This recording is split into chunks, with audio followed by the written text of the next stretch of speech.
আসসালামু আলাইকুম। আশা করছি সবাই ভালো আছেন। আমন্ত্রণ জানাচ্ছি নতুন আরও একটি রেসিপি দেখার জন্য।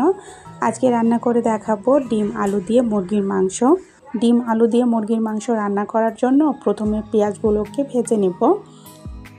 চুলায় একটা কড়াই বসে আমি পরিমাণ মতো তেল দিয়ে নিয়েছি। আর তেলটা যখন গরম হয়ে যাবে তখন এর মধ্যে দিয়ে দিব পেঁয়াজ কুচি আর গরম মশলা, তেজপাতা, পেঁয়াজ সব কিছু একসঙ্গে ভালো করে ভেজে নিব। পেঁয়াজটা যখন লাল করে ভাজা হয়ে যাবে তখন এর মধ্যে সামান্য একটু পানি দিয়ে ভালো করে নেড়ে চেড়ে মিশিয়ে নিব। এর মধ্যে মশলা দিয়ে দিব, মশলাটা যেন পুড়ে না যায়। এর মধ্যে আমি মশলা দিয়ে দিয়েছি হলুদের গুঁড়া, মরিচের গুঁড়া, পরিমাণ মতো লবণ দিয়ে দিয়েছি। এরপরে দিয়ে দিব আদা রসুন বাটা। আমি আদা রসুন জিরা সহ বেটে নিয়েছি, সেই জন্য এখানে আর জিরার গুঁড়াটা দিলাম না। এবার মশলাটাকে ভালো করে কষিয়ে নিতে হবে। মশলাটাকে যত ভালো করে কষাবেন রান্নার টেস্ট ততই মজার হয়। মশলাটাকে বেশ কিছুক্ষণ ধরে আমি কষিয়ে নিয়েছি। এই তো দেখতে পাচ্ছেন মশলা থেকে যখন তেলটা এভাবে আলাদা হয়ে যাবে তখন বুঝে নেবেন আপনার মশলাটা ভালো করে কষানো হয়ে গেছে। এবার এর মধ্যে আমি আগে থেকে কেটে ধুয়ে রাখা মুরগির মাংস আর আলুটা দিয়ে কষিয়ে নিব।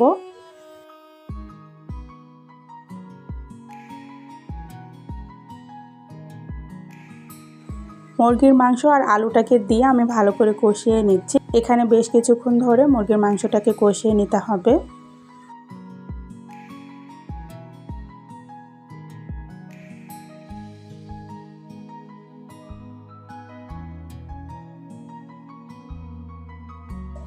মুরগির মাংস আর আলুটাকে আমি বেশ কিছুক্ষণ কষিয়ে নিয়েছি। এবার এর মধ্যে আমি পরিমাণ মতো পানি দিয়ে দিব। আমার মাংসটা কষানো হয়ে গেছে। পরিমাণ মতো পানি দিয়ে আমি ভালো করে নেড়ে চেড়ে এটাকে মিশিয়ে নিচ্ছি।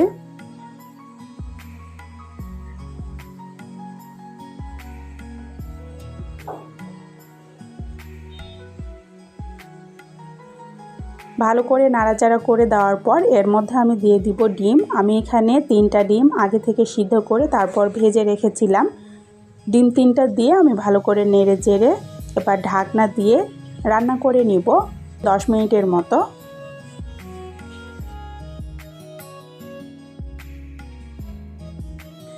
ফিরে এলাম 10 মিনিট পর। এর মধ্যে আমি দিয়ে দিচ্ছি 1 চা চামচ ভাজা জিরার গুঁড়া। আর এই ভাজা জিরার গুঁড়াটা দেওয়ার চেষ্টা করবেন, এতে করে রান্নার টেস্ট দ্বিগুণ বেড়ে যাবে আর কালারটাও অনেক সুন্দর হবে।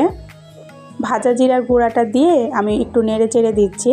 আর দেখতেই পাচ্ছেন আমার রান্নাটা কমপ্লিট হয়ে গেছে। এবার চুলাটা বন্ধ করে এগুলোকে নামিয়ে নিব।